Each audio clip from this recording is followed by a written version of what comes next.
Salam olsun əziz və böyük Türk millətim. Salam olsun Mustafa bəy sizə və MGTV izləyicilərinə. Bugün demək istədiyim, dünən Sayın Cumhurbaşkanı Recep Tayyip Erdoğan'ın külliyədə İmralı heyətini qarşılamağı terrorsuz Türkiyə başlıqlı və İmralı heyətinin 13 bənddən ibarət tələbləri mənə bir şey xatırlatdı. Bildiyiniz ki, mən həm strateji araşdırmacıyam, yazaram, həm tarixi araşdırmacı yazaram və Böyük Turan Türk Birliği'nin Azərbaycan təmsilçisiyəm. Ona görə hər bir Türk dövlətlərində baş verən həm iç, həm dış siyasətdə konulara diqqətlə izləyirəm. Tarix 1909-cu il 31 Mart olaylarını İttihad Tərəqqi fürsət bilərək 27 Nisan'da 1909-cu ildə Ayan Məclisindən qərar çıxardaraq 2-ci Əbdülhamidi taxtdan indirildi, qərar verildi. Və bu qərarı 2-ci Əbdülhamidə gətirən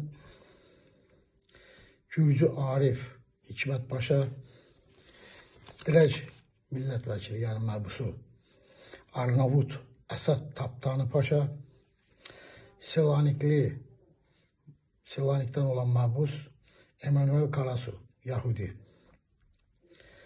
Acınacaqlı vəziyyət bilirsinizmi nədir? Bu heyətin içində bir dənə Türk yox idi. Həm Osmanlı Sultanı taxtdan indirilər, həm qərar gətirirlər, həm də bir Türk yox idi. Erməni, Gürcü, Arnavut, Yahudi. Və dünənki külliyədəki Sayın Cumhurbaşkanının İmralı heyətini qarşılayanda o tablo gözümün qabağına gəldi. Orada da bir Türk yox idi. Həm Türkiyə Cumhuriyyətinin taleyi həll olunur. Türkiyə Cumhuriyyəti terrorsuz Türkiyə istəyirik. Həm də orada bir Türk yox idi. Mənim nə demək istədiyimi anlayanlar anladı. Və o İmralı heyətinin 13 bənddən ibarət tələbi barış sürəci deyil, koskoca Türkiyə Cumhuriyyətinə meydan oxumaqdır. O tələbləri hamısı açıqlamasını verdilər, o bəndləri. Türkiyə Cumhuriyyətinə meydan oxumaqdır. Və erkən seçim və yaxud da anayasa dəyişikliyində DEM partinin, yəni kütlərin Sayın Cumhurbaşkanına oy verməyi, verməməyi o tələblərdən asılıdır.